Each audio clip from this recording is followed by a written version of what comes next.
Hey guys, and welcome to a long overdue Western swing lesson. We've kind of scratched that itch in the past with a bit of Jimmy Rivers, but now's the time for the big man, Junior Barnard, the guitar player with Bob Wills and the Texas Playboys. One of the really early and extremely influential electric guitar players, no doubt. For anybody who's not familiar with his playing, I highly recommend getting your hands on the Tiffany transcriptions. It's like a multi-volume compilation of all the live radio shows they played in the late 40s. And there's some really great and highly underrated guitar work on there. Today we're going to learn his solo from Bring It On Down to My House Honey. Really fun little tune in the key of D major. And we'll rattle through the changes before we get into the solo. I'll show you the basic chords. And then we'll untangle his solo note for note. And if you stick around till the end, we'll close the lesson out by going over exactly what I played in the rhythm part. So that's going to include some tasty little chord voicings, inversions and runs. So yeah, even though it was only a short little performance, we can get a ton of stuff out of this. So get yourself comfortable, grab a guitar and join me for the next 20 minutes or so. As always, the lesson materials are available for this at the links in the description. So do check that out. You'll get my tab and notation, Guitar Pro and PDF formats, as well as my backing track. Okay, so first let's quickly map out the basic changes. So we're in the key of D and we start on the 1. So that's D major. Then we go to a B7, and an E7, A7, D. So what's happening there? You've got the 1, the 6, but it's dominant. So we could call this the 5 of 2 because it goes to the E7 next, and that's your 2 chord. But this is also dominant, as opposed to what you'd expect it to be, which, like the B, would have normally been a minor, right, if we're being diatonic about it. But this E7 is now another secondary dominant, this being the 5 of 5, A7. So a nice little cycle of fourths here. Recognizing these little cycles really makes it easy to learn songs, so I highly recommend looking into that stuff. So at D, you've got a secondary dominant, B7, another secondary, and then to the A7, which is the actual dominant, the 5 chord in the key of D, back to the 1. And then the same kind of thing again, but with slightly different quantities towards the end. You've got D, B7, E7, A7. And then we have some stops in the bridge section here. We have a D, and then a D7, which is the 5 of 4, right? So that's the 5 of G. That's where we go next. And then the G sharp diminished 7th. So sharp 4 diminished. All very common harmonic ideas, especially in this sort of Western swing, jazz meets country meets blues stuff. And then back to the 1, 6, 2, 5, 1. So that's the whole thing in its basic form. And like I say, we will come back at the end and look at exactly what I played with the slightly more embellished chords at the beginning.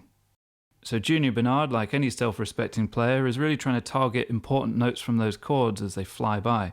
Even though this happens at a high tempo, you've got to practice these things and get your mind working quickly and your fingers working even quicker. Eventually it becomes muscle memory and you're trusting your inner ear, as they say. So here's the first lick.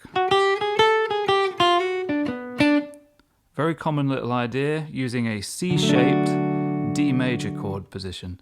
Check out my video from a couple of weeks ago on caged country licks. This is pretty much in there, almost note for note in fact, because it's quite a common little phrase. The idea being that you've got your major third and your fifth, and you tie them together chromatically. And there's a bit of an enclosure around the major third at the end. And then coming down what looks like a B minor triad. If you think about the context, it's giving us kind of a D6 sound. And then for the B7 chord, he goes, very clear to see there, right? There's a B major triad and the flat 7. It's literally just a B7 arpeggio. If we're thinking of the caged system again, which, why not? This would be part of your E shape for the B7. Important to have your arpeggios comfortably mapped out everywhere. Root 3, 5, flat 7, root 3, 5, flat 7, root. And he's sliding into the major third, going up to the 5th, coming back down to the root, back to the 3rd, then the flat 7. Everything has that sort of strong picked bounce to it as well, so really get that right hand nice and accurate. Now the E7 comes along, just like with the B7, the first note he targets is the major third. Here it is, G sharp at the 6th fret of the D string, and then the 9th of the chord. So I'm really thinking of this E9 kind of a chord shape, primarily strings D, G and B, We could look at this whole lick as if it's related to that chord, major third, the 9, the flat 7, and then walking up chromatically from the root to the 9. But in reality, for those last 3 notes, we'd now be on the next chord already, A7. You can make sense of those notes again there, the 5th, the sharp 5, and the 13. However you want to look at it, whether you're thinking more broad strokes or the minute detail of every chord, those notes make sense because, of course, everything's diatonic to the key of D at that point. Now, to resolve to the D chord, very simple, very Charlie Christian-esque. Thinking of a D major triad and adding that 6th again. Important to be able to do that around every triad shape. Just like we did here. There's your 6th.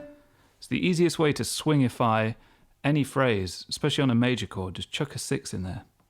Okay, so here's the first 4 bars at a slower tempo of 96 BPM with the metronome, and we come in on the and of 3.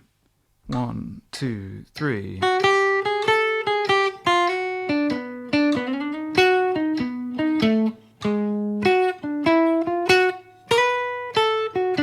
Now this time I'm going to call out the changes while I play through it, which is something I highly recommend doing.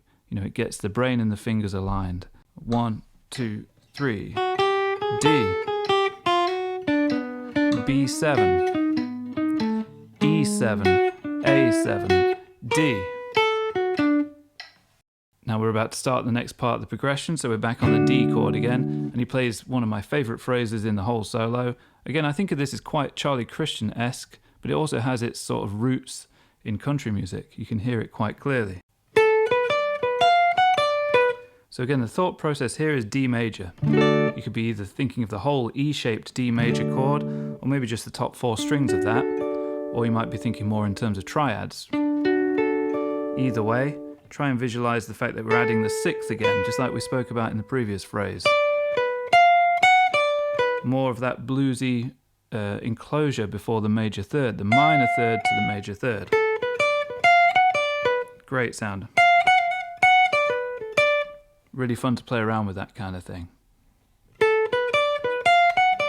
And then the B7 comes along, and again he plays this, which to me looks more like he's still just thinking D major, really. You've got your major triad very clearly there, again with that enclosure from the minor to the major third to make it bluesy, and then adding the 6th again. But do bear in mind that that 6th is also the root note of the B7 chord. So again, it works however you want to think about it. But this being such a common idea over a major, kind of implies to me that he must still be thinking of that simply as a broader stroke, just the D major thing. Then the E7 comes along, and there's no doubt he's thinking E7 here. Goes straight for that major third again. Very much like before, thinking of E9 or E7 or a bit of both.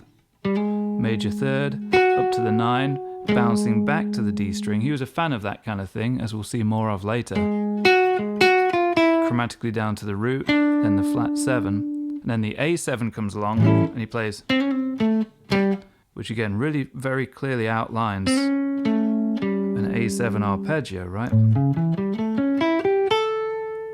So he's doing a little trill from the minor third to the major third and back, then the root and the flat 7. Now again, here's those 4 bars at the slower tempo of 96 BPM, and we're coming on 1 here. 1, 2, 3, 4.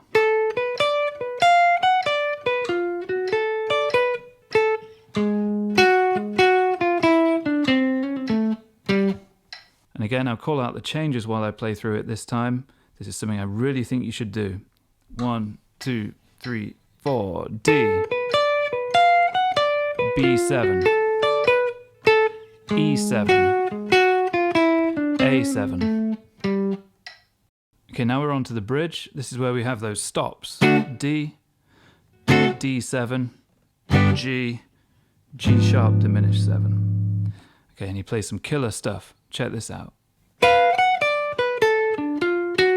That's the first phrase. So this is over the D chord.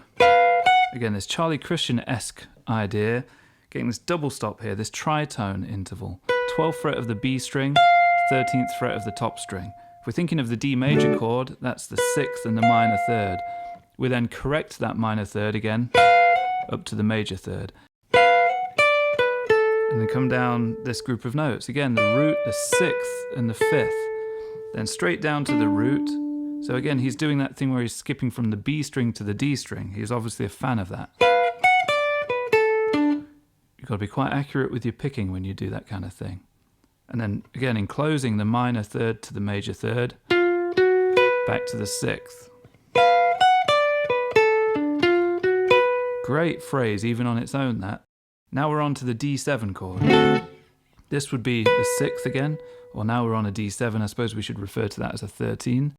Again, a bit of bouncing back to another note, the major third, chromatically walking down from the sixth to the fifth.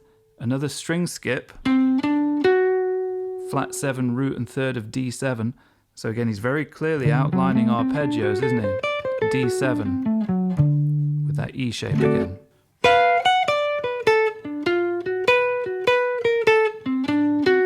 Now the G major comes along, the major third, the 9, back to the major third, so again that string skipping stuff, then the root, back to the 9, flat 3, a bit of a spicy note that one. And then over the G sharp diminished, he plays something really interesting. He plays, which very clearly looks like a G sharp 7 kind of idea, doesn't it? Because there's your major chord, G sharp, there's your flat 7. Very common little chromatic walk down from the root to the flat 7. Again, very Charlie Christian style, that. So some really great material in there, right? Even if you just took that one idea and moved it around to other keys and got it in your muscle memory so that you could just bring it out randomly in an improvised solo, that would really kind of give some authenticity to your playing if you're interested in these more old school styles especially. There it is on the D chord. What about on a G? Or an A? Or a C? You've got to be willing to do that kind of stuff, move a phrase around until you really own the thing. Now just going back to that D7 phrase, there's something I want to mention here. So that's the phrase we're talking about.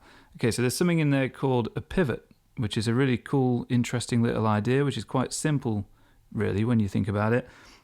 All it's there to do is to sort of disrupt the linearity of a phrase. So for example, if I want to go from the fifth to the flat 7, instead of just doing it in linear order, you can pivot down an octave to that flat 7, and it just kind of breaks things up and gives it a fresh feel.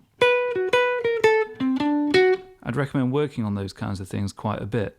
They're often spoken about within the realm of Charlie Parker. You know, he was the king of pivots. And I'm going to do a lesson on that at some point soon, actually.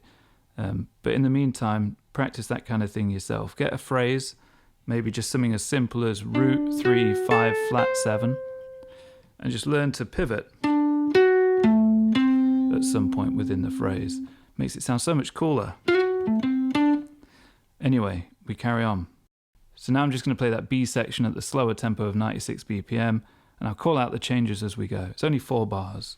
1, 2, 3, 4. D. D7, G, G sharp diminished 7.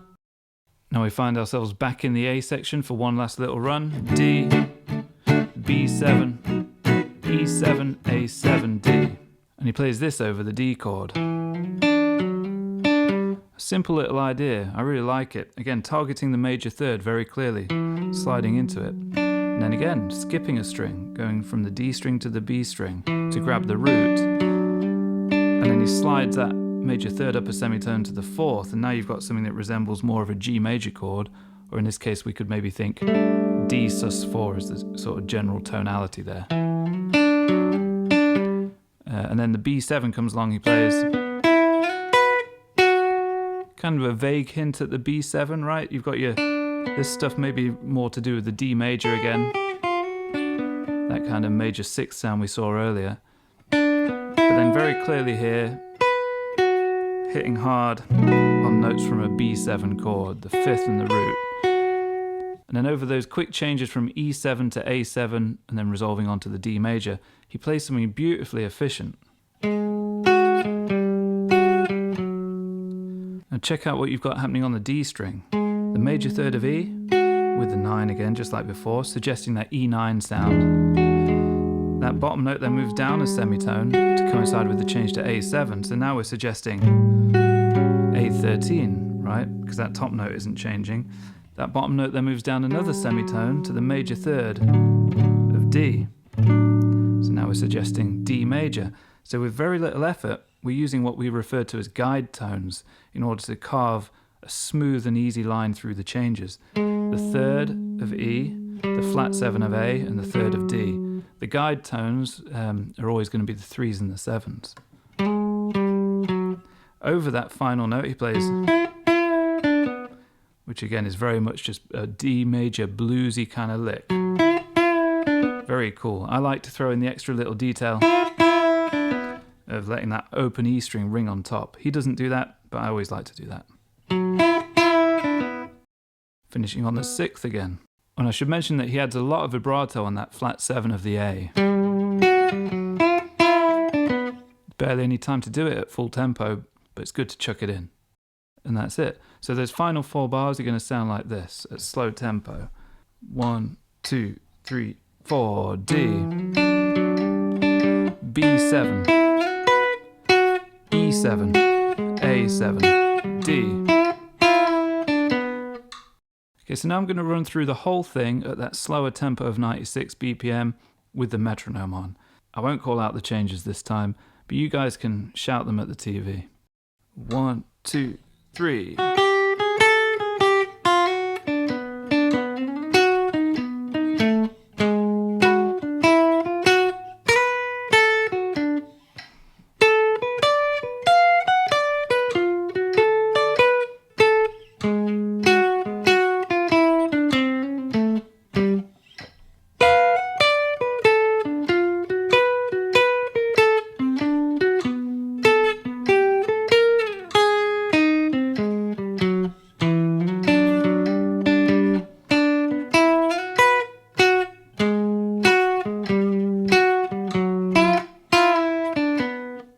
Great stuff, isn't it? It's so direct, so compelling, and has so much force and bounce to it. It's just fantastic.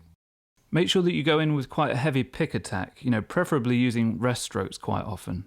It really does make a big difference to the tone, especially if you're playing an old archtop. It really helps to get things sounding a little more exciting. Okay, so just before we get into the more advanced approach to playing through the changes, I just want to mention that I think it's very clear that it's important to work on your triads and your arpeggios all over the fretboard. So make sure you do that. That's your homework, so that you can really target the strong notes of the chords as they're flying by at nearly 200 BPM. And trust the process. It will take a while. Well, not a while. It'll take a long time. But you've got to trust that eventually your ears will take over and your muscle memory will take over and you won't be thinking anymore. To begin with, it'll feel like you're playing chess constantly and you're trying to think of what note to hit over what chord. That feeling does go, and it gets to a point where you just speak, essentially, and you trust where you're going because you know it so well. It almost becomes hard to make a huge error sometimes. Obviously, there are occasions where you're playing at really high tempos and you can misplace a note here or there. But in the end, once you practice this stuff enough, playing a wrong note will feel like voluntarily walking into oncoming traffic or putting your hand in a fire.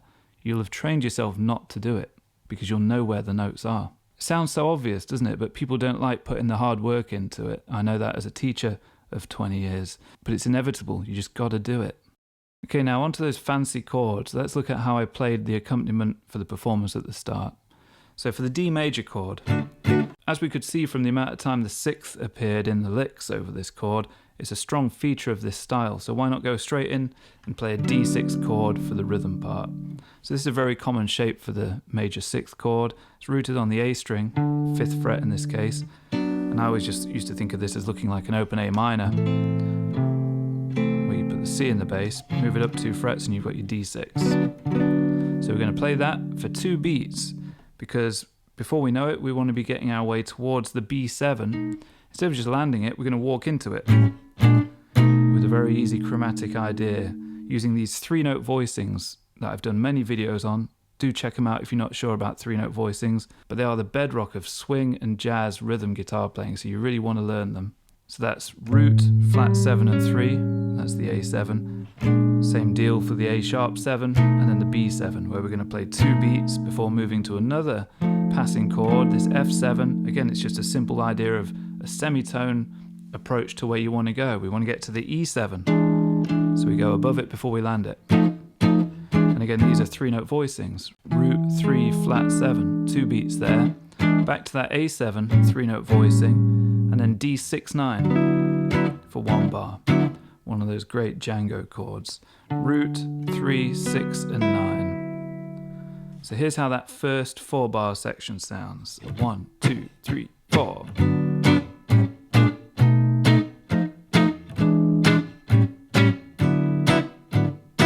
Try and play it with that kind of La Pompe style strum, which I've gone into detail on some of my other videos. I'll link to them in the description.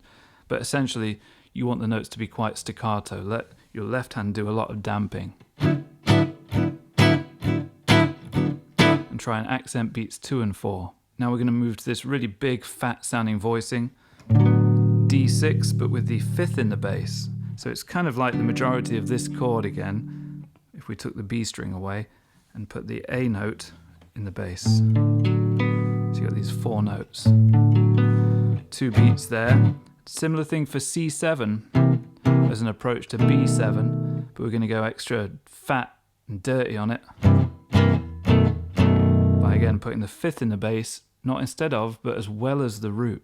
Again, a very common trick in the swing sound. Django used to do it all the time with his thumb. Sounds great, doesn't it? Root and 5th. I'm using the tip of my 2nd finger to bar them both. Aim for the wood in between the 2 strings. Sounds great.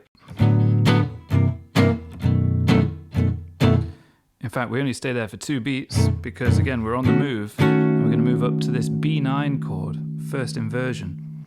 So this might look like a D sharp minor 7 flat 5, and it is, but it's also B9. Here's your root. We just don't play it, but we think about it. 3 flat 7, 9, and 5. So that's 2 nice voicings for B7 just to create a bit of movement. And then we play E7, 3rd inversion. A common shape in the world of Western swing, especially with Bob Wills and the Texas Playboys. I mean, listen to Jimmy Weibel, for example, the way he would often accompany with these chords, using a lot of inversions. He was a genius with that stuff, and I'd highly recommend checking him out as well. So this is flat 7, 3, 5, and root of your E7. That's just part of your regular kind of run of E7 inversions on that middle 4-string set. I'd recommend working on those too. A lot of homework for you guys this time. Told you there was a lot of meat on the bone in this short little piece. So 4 beats there. And again, just like with the B9, we have an A9 that's rootless. If you've seen my Stormy Monday video, you'll know that not only is this a Western swing and jazz kind of thing, but guys like T-Bone Walker used it a lot in the blues.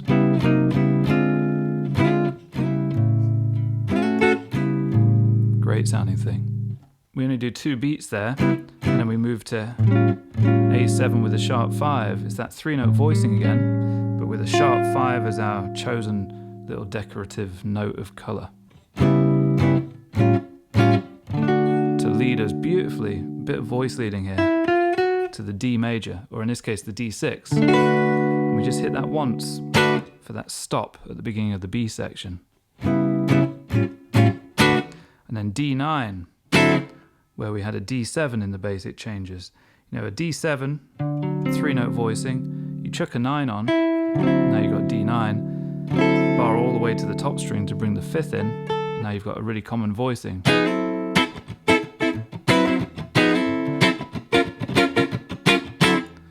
Well known in the funk world.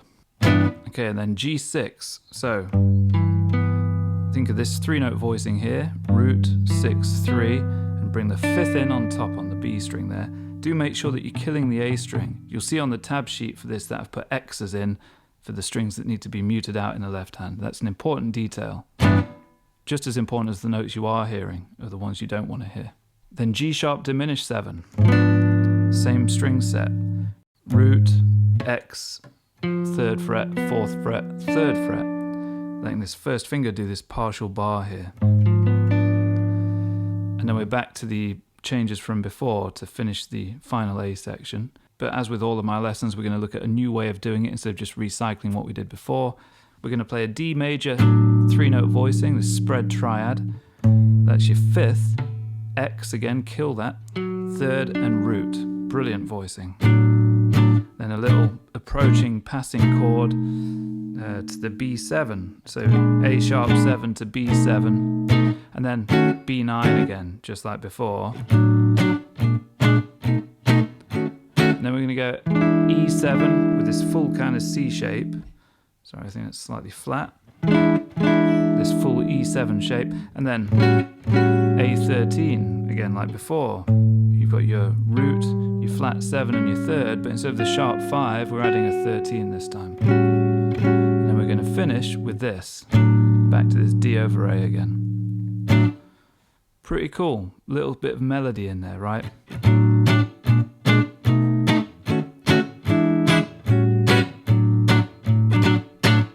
Sounds like an ending. Okay, so now let me play through all of those chords at a slower tempo of, let's say, 120 BPM. The full speed for this is a fast 180. So we're going to do 120 here for a practice speed. 1, 2, 1, 2, 3, 4.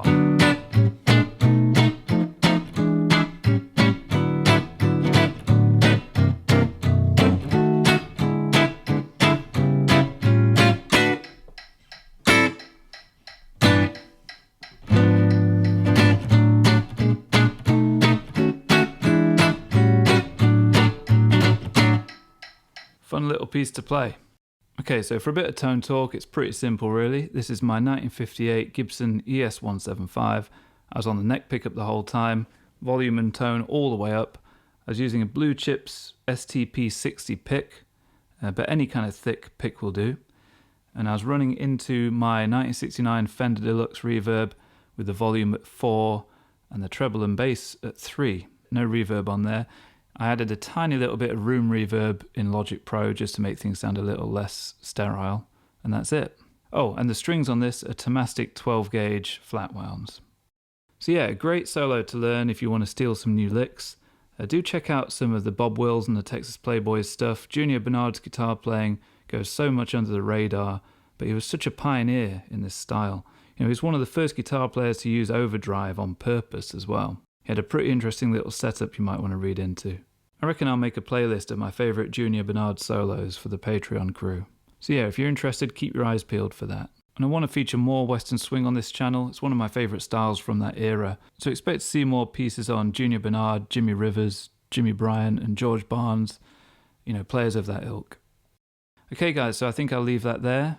I hope you've enjoyed it. It's a really fun one to play. Get your looper involved, you know, get those chords learned and down on the looper so you can be your own band while you solo over the top. That's always a good time.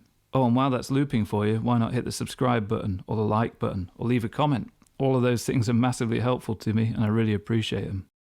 Okay guys, so I'll see you next time. Right, take care. Cheers.